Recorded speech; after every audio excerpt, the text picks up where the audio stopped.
नमस्कार दोस्तों, क्या आपको सच में लगता है कि भारत एक धर्मनिरपेक्ष या सेक्युलर देश है? अगर हाँ, तो आप मेरा ये वीडियो देखिए। मैं आपको कुछ पॉइंट्स बताने वाला हूं, उनके बेसिस पर आप डिसीजन लीजिए कि क्या सच में एक धर्मनिरपेक्ष देश ऐसा होता है। सेक्युलरिज्म का मोस्ट कॉमनली एक्सेप्टेड मतलब है separation of religion and state, यानी सरकार और रिलीजन का आपस में कोई लिंक नहीं होना चाहिए। लोगों को फ्रीडम होनी चाहिए कि वो अपनी मर्जी का धर्म पालन कर पाएं, और अगर उनके किसी अधिकार का हनन होता है, किसी राइट को अब्यूज किया जाता है, तो वो कोर्ट की शरण में जा पाए एंड कोर्ट उनको उनका ये राइट दिलवाएगा। एक सेक्युलर देश में कभी ऐसा नहीं होता जैसा चाइना में हुआ है। चाइना की गवर्नमेंट ने हाल ही में ये कहा है कि देश में रहने वाले क्रिश्चियंस, उनको अपने घर से जीसस क्राइस्ट का फोटो हटाना है और उसकी जगह पर चाइनीज प्रेसिडेंट शी जिनपिंग का फोटो लगाना है या फिर माओ का फोटो लगाना है। माओ कम्युनिस्ट पार्टी ऑफ चाइना के फाउंडर थे, तो आपको जीसस क्राइस्ट का फोटो हटाना है और उनकी जगह इन नेताओं की फोटो लगाना है।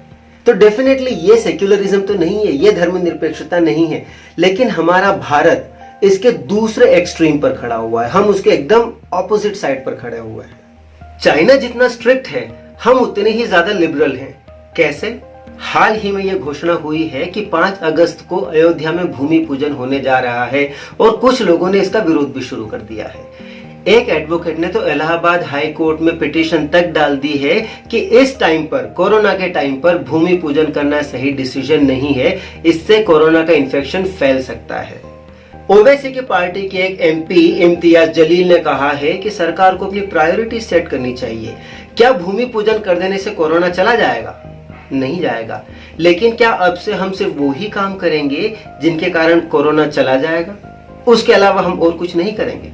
फ्रेंड्स, राम मंदिर का इशू 492 इयर्स पुराना था, जिसको सुप्रीम कोर्ट ने शांतिपूर्वक हल कर दिया है।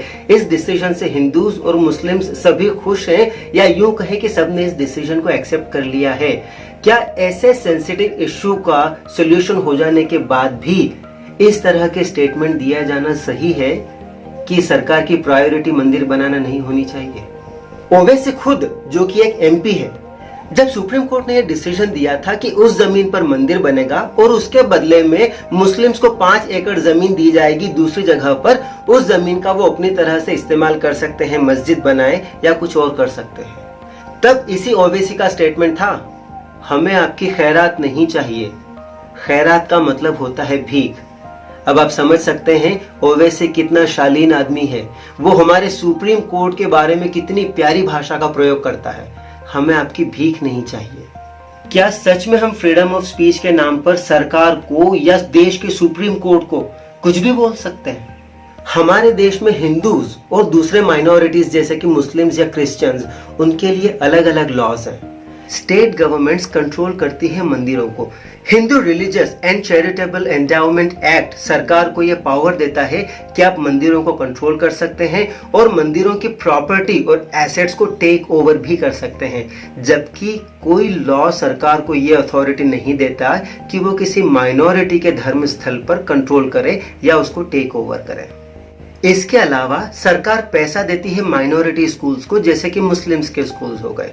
इसके बावजूद उन स्कूल्स में राइट टू एजुकेशन नहीं अप्लाई होता है। राइट टू एजुकेशन एक ऐसा एक्ट है जो स्कूल्स के लिए कंपलसरी बनाता है 25% सीट्स को रिजर्व करना गरीब और अंडर प्रिविलेज्ड बच्चों के लिए। लेकिन ये लॉ माइनॉरिटी स्कूल्स में अप्लाई नहीं होता, जबकि उन माइनॉरिटी स्कूल्स को सरकार पैसा देती है। लेकिन सरकार हिंदू स्कूल्स को ऐसा कोई पैसा नहीं देती है और ये लॉ उन स्कूल्स पर अप्लाई होता है। अब आप सोचिए, क्या सच में एक ऐसा देश जहां पर अलग अलग धर्मों के लिए अलग अलग लॉज हैं, उसको एक सेक्युलर देश कहा जा सकता है?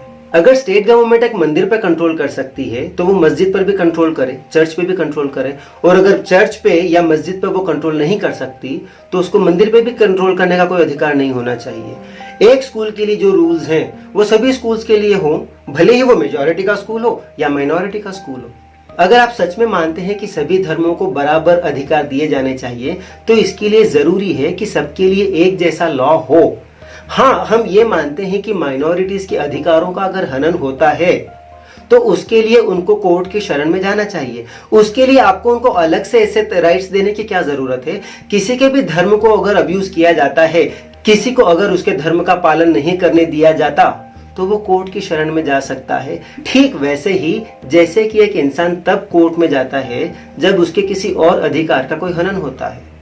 तो जैसे आप किसी और अधिकार के लिए कोर्ट में जाते हैं, वैसे ही आप धर्म के लिए भी तो जा सकते हैं।